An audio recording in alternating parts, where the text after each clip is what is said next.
Good afternoon. My name is Leandra Clark. I am a doctoral student at the University of Wisconsin-Madison, and I'm so honored today to be able to interview the esteemed Joe White about his involvement in ABPsi, his life story, his history. Dr. White, welcome. Well, thank you.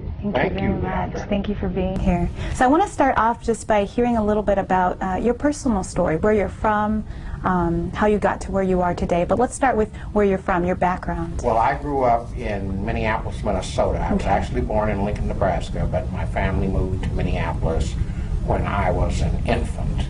And then my parents broke up, and I have two older siblings. But for the first 17 years of my life, I was a sunburnt Swede. There weren't many colored people or Negroes in Minneapolis. Okay. And my goal as I moved through high school was to be a waiter in a big hotel. And I had been a waiter in a hotel in Minneapolis, and I worked on the trains in the summer because all the big-time white folks traveled by train back then. So I would work extra help. And so I would work from Minneapolis to Seattle, one day layover, turn around, come back. So I was having a lot of fun. It wasn't work to me. But what happened, my mother became concerned that she thought I was beginning to drift toward the streets. I wasn't actually in the street, but she didn't like the company I was keeping, and she didn't like my girlfriend, who became the singer Prince's mother, Mattie Dell. And so she shipped me to California a week after I graduated from high school. Wow. Shipped me to San Francisco. And at that time, no black waiters were allowed in the waiters union. So here I was wanting to be a waiter. I couldn't break the barrier. I was back being a busboy. I was all bent out of shape.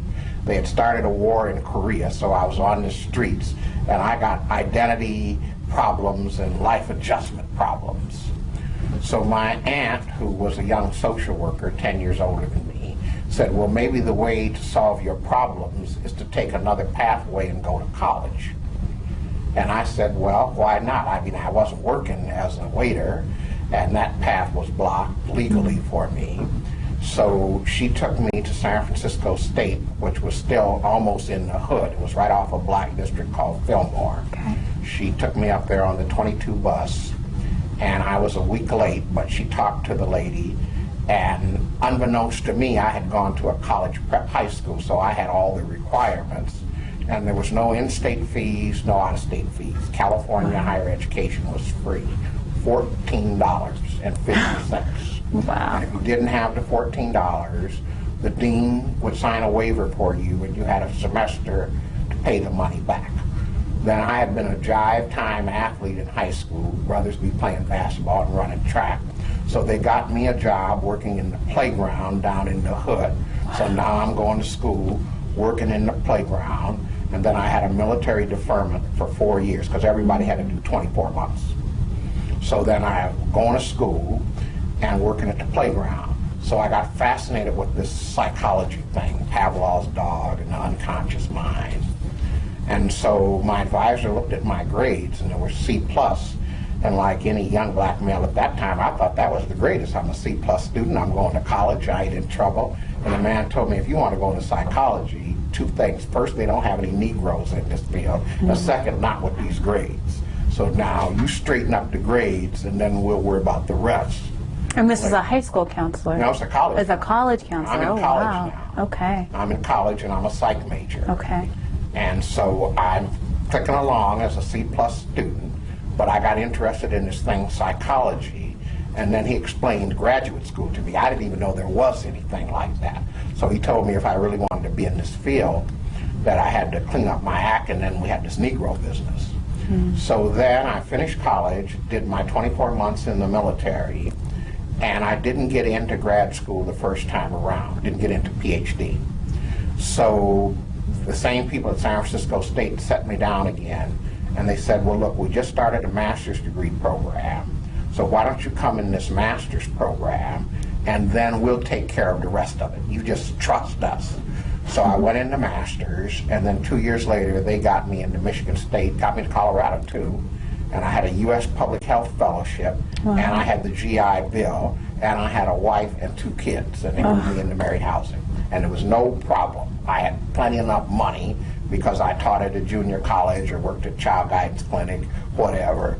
So I ended up coming through the clinical program at Michigan State, and I was the first and only Negro for 2 years. And then they let me invite some more people to come back there with me. So tell me more about your experience as being one of the only Negroes at this program. Well, at first they were a little, shall we say, hesitant in that they didn't think that colored Negro students really had the capacity to do advanced graduate work. Okay. And they were not too subtle about it either, because I mentioned to you earlier that I had got a master's degree. Well, in the hope that I just might get into a PhD program while I was on the master's, I took every extra course I could find, advanced statistics, history of systems. So I essentially was doing a first-year PhD on my own. So when I got to Michigan State, I went in there and I said, look here, I've had, you know, advanced statistics, I've had history and systems, et cetera, experimental psych, so I'd like for you to waiver some of these classes. Now, I knew they weren't going to do it. So they had told me, now look here, if you're going to get a PhD from this school, you have to take these courses, and besides, Negroes have trouble in higher math, and we can't start you in the most advanced part of the statistics. I said, well, okay, it's cool with me, you know, y'all white folks, that's what I said to myself, you know, but wait, you don't know what's going to happen to you. So putting me back in the same classes I already had, which I had already gotten an A in, there's no comparison between me and the other students. So then they flipped over, and I was the smartest little Negro they ever saw. They waived everything. I was only there 3 years, finished internship, dissertation, everything. Wow. I was a boy. That's amazing. I was their boy. Now we get in the next part, we had a little, shall we say, difference of opinion when the 60s came along. Okay. And when I left the program, I was what you call a black Anglo-Saxon. I was the nicest Negro you ever wanted to see. I was married with 3 children, a stay-at-home wife. I had a PhD. I had done my 2 years in the military. I've never been in trouble, and I thought I had climbed the mountain. I really did. I really, really did. Till I came back to California in 1962, and I faced 2 problems. I had to rent a house for these children and this wife, or buy one, and that was a no-no in Long Beach, California. And I had to rent an office. So now I got to get involved in lawsuits. I got to start the Fair Housing Foundation. So I went from being the nicest Negro to being a militant Negro. Right. All of trying to exercise my rights, and I was confused on top of all that. So that was the early years. So the first 28 years just went off like clockwork. I mean, I just followed one pathway, and when that one got blocked, did another one. And I have no bad vibes against America till after I got that PhD. So tell us about that. So you had your PhD, you went from a nice black man to a militant black man. What are some of the things, or what are some of the changes that happened right after? Tell us about that shift. Well, the shift was, as I came up against these barriers, I began to understand that it wasn't just happening to me. It was happening to other so-called Negroes, colored people, then we were becoming black. It was a system thing, top to bottom, left to right. And apparently, I had been operating with blinders, tunnel vision, my first 28 years. You know, I must have known these things existed, you know, and I talked to Malcolm X several times when I was a graduate student, because his brother was one of the 10 black graduate students at Michigan State. There were 10 of us among 20,000. So when Malcolm would come to Detroit to preach at the mosque, he was from Lansing, Michigan. He would come over to Michigan State to talk to his brother, who was in the master's program in social work. And Malcolm tried to tell me what was going to go down. He said, you think you're getting this PhD and you're going to be America's special Negro, or you're going to be Dr. Nigger just like the rest of us when you finish. I said, oh, no, Malcolm, no, we the white man, special Negro. I mean, he brought me all the way here from California and gave me a U.S. Public Health Fellowship. I mean, I must be somebody. So our attitude was we was Du Bois's talented 10th. And Malcolm was trying to say there's another reality out there waiting for you, son. And you're going to come up against it, and there's nowhere to run, baby. nowhere to hide.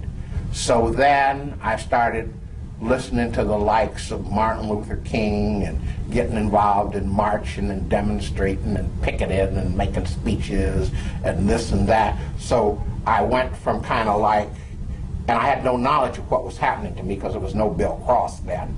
So I went from the pre-encounter stage to the encounter stage to the immersion stage. Wow. And so we would stay up all night drinking wine and cook a big old pot of stew, talk about how bad white folks are and how they had enslaved our grandmother, raped her, and took us from Africa. Black, black, black, black, black. My wife ran off and left me, got tired of all this black. Then I got a girlfriend, she ran off and left me too. Black, black, black, black, black. So then we come to 1968, we black, black, black. And I had been appointed Dean of Undergraduate Studies at San Francisco State.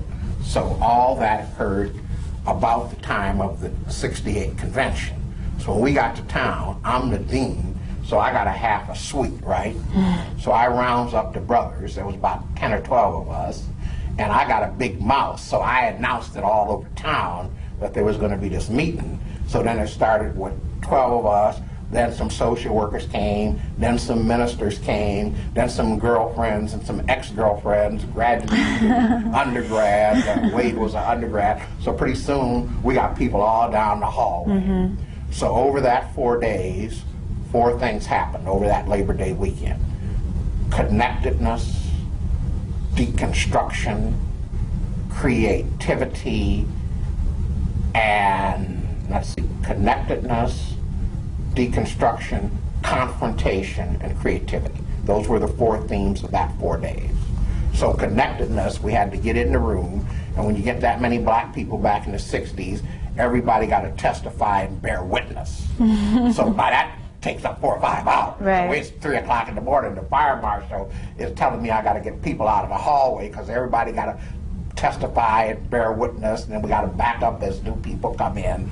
So that was phase 1. Then phase 2 was the deconstruction. The deconstruction was, look, psychology is part of America. Black people are invisible in America, they're invisible in psychology. Psychology is part of America. In America, black people are considered to be inferior, dumb, slow, childlike. Same thing in psychology, you got low IQ, can't do a complex task. We said, now how the hell did this happen? How did you create a so-called science, come up with the same conclusions about black people that exist in society? And then they tried to argue, well, this is science. We said, no, no, no, no, this is not no science. This is the sociology of knowledge. That's what this is. And you created a science that reflects the beliefs of the society. And it happened in anatomy, happened in physiology, biology. Y'all been running around here since we came here, finding some kind of science that said we were inferior. So in the sociology of knowledge, popular beliefs are reproduced in science. So then we had this confrontation with APA. It was a big old room like this. They sat on one side, and then the 12 of us sat on another. We asked them a simple question. Why would you create a science that said we was inferior and reproduced the popular beliefs? And then the meeting broke down, and the mother word was used, and fist fights almost broke out. So then we left from the meeting, and the creative part of the meeting afterward was, look, we can't depend on them to define us. We had read Ralph Ellison, who said, when I discover who I am, I will be free.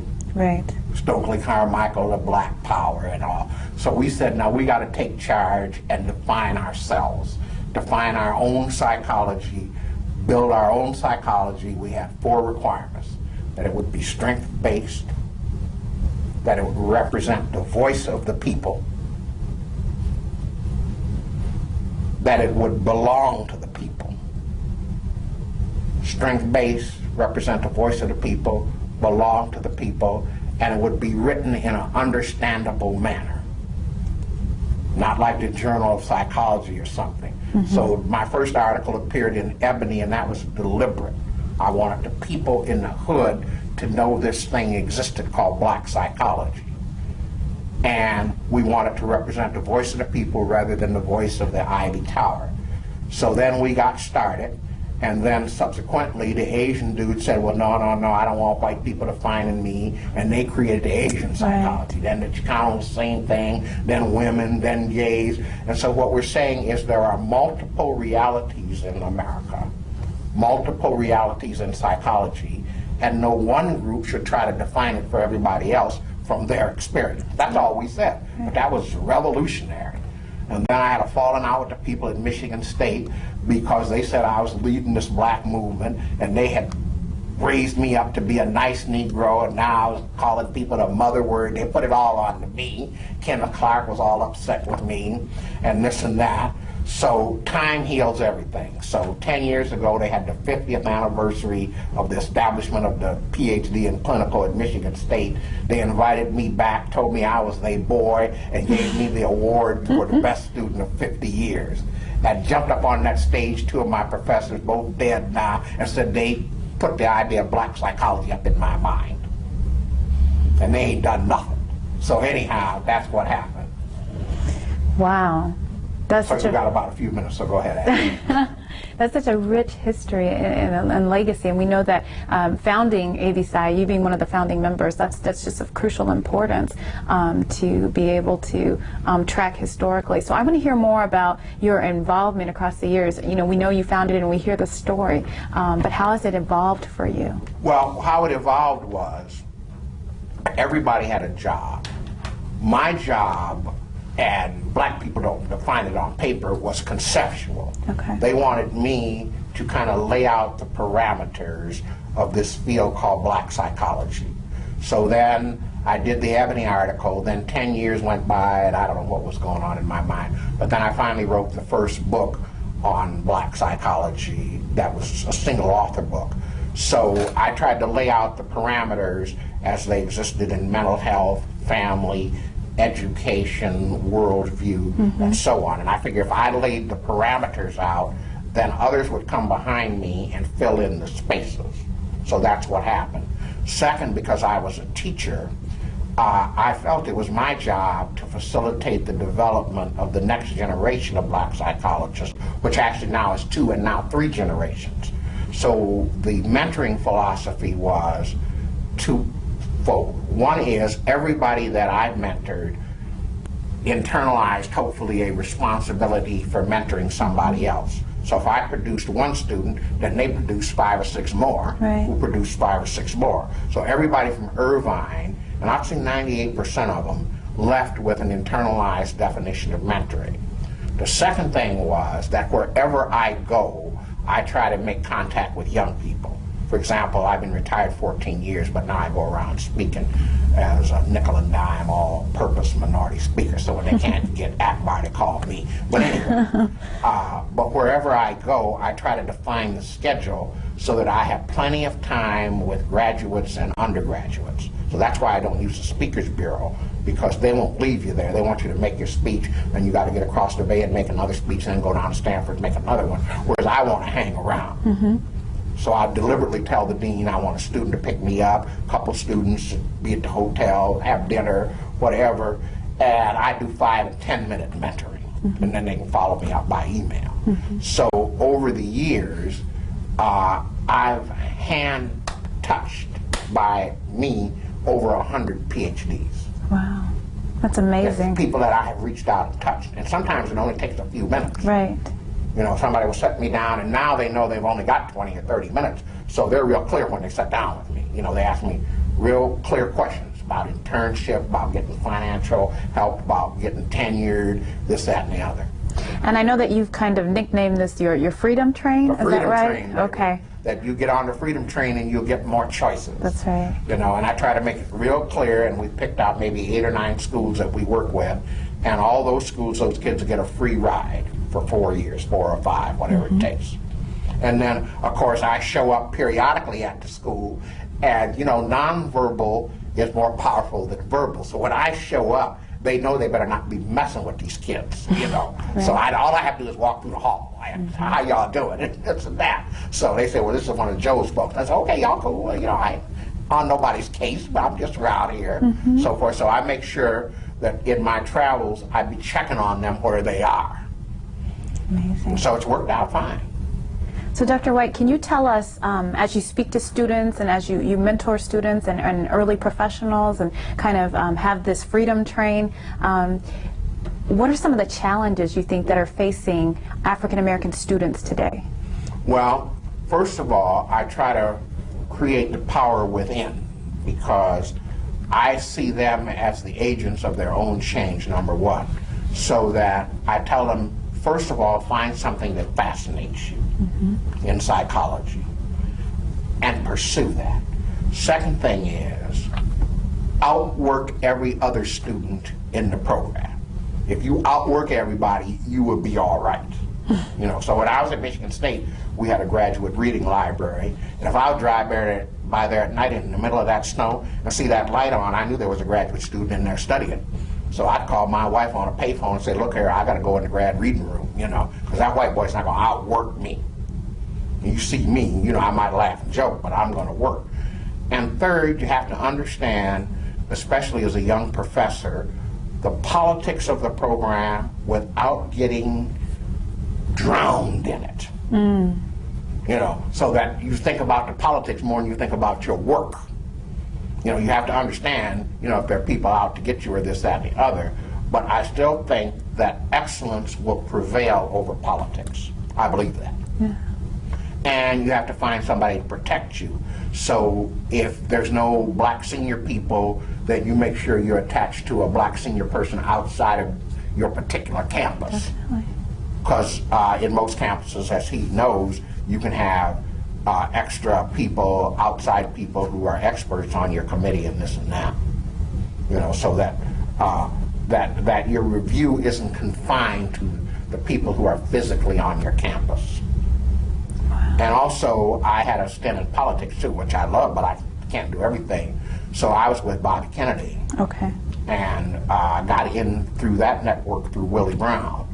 And because of that network and because of Willie, then I was able to create the educational opportunities programs here in California system-wide, and 300,000 students have gone through those programs. Wow. In the last, since 1968.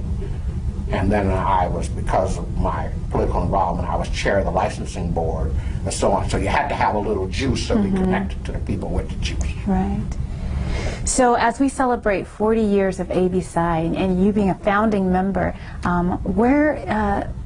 what are some of the ideas and what is the direction that you want to see the organization take at this point? What I want to see the organization do now is, I think now we have established our identity. We are Africans, okay? You see that? People marching in playing drums. So we have established an identity. Now we're 40 years old, so we have a solid identity. Now that we have a solid identity, a good solid organization, it's time for us now to begin to address the needs of black people. So we got needs of your brother right in this neighborhood going to prison. We need to address that. We got mental health needs. We got needs of, you looked around at that stage this morning, now why aren't there more black males surviving to go to graduate school?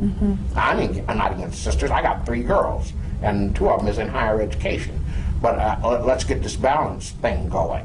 What are our needs when it comes to moving people up in the corporate structure? So we need to go back to the community, let them define what their needs are, then we hook that to a value system and identity and make the two meet. So when I go around the country, like I've been up in Seattle and Portland, I'm looking around and I'm living in California and they're flying me way up there and I'm saying, now where are the psychologists? What are they doing?